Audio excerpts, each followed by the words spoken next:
Bitcoin can best be described as we finally found a secure way to send things across the internet. And you and I both know that the internet is not secure today as it stands.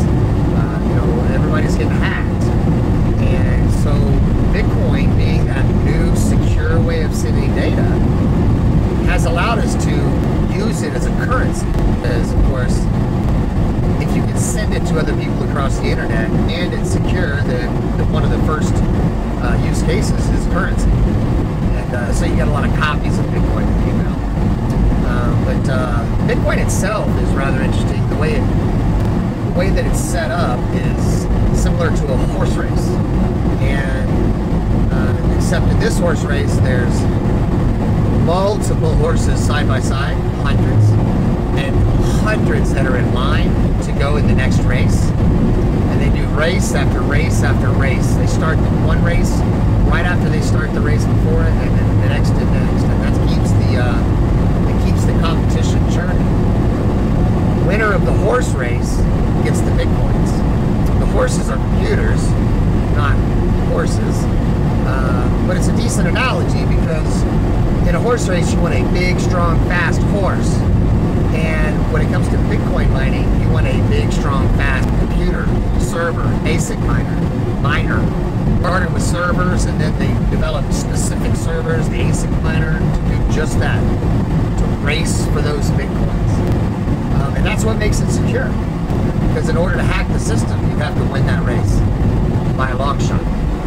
And in order to do that, you'd have to compete with people like David or other major Bitcoin mining operations that have warehouses full of servers, or they have lines full of horses out there trying to get those Bitcoins.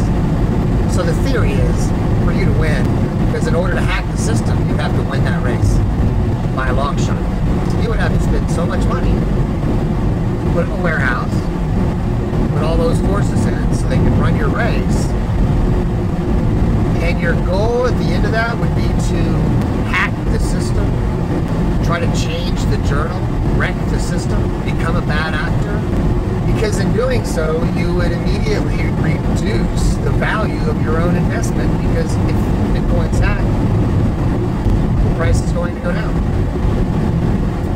So it's sort of like a circle of motivation. And that's Bitcoin, horse race, thoroughbreds. All right, now let's talk about EOS. EOS is much more like the game hot potato. And it's hot, except in this hot potato, there's 21 contestants in a circle.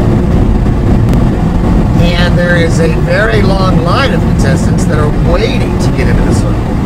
A potato is passed around from contestant to contestant.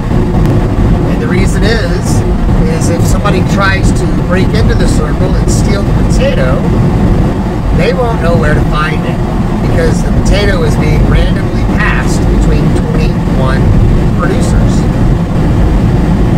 If they were so fortunate to find the potato and be able to steal it, then just as quickly as they stole it, a new contestant would step in with a new potato and fill in that spot, and therefore nothing was lost, because all the potatoes are the same.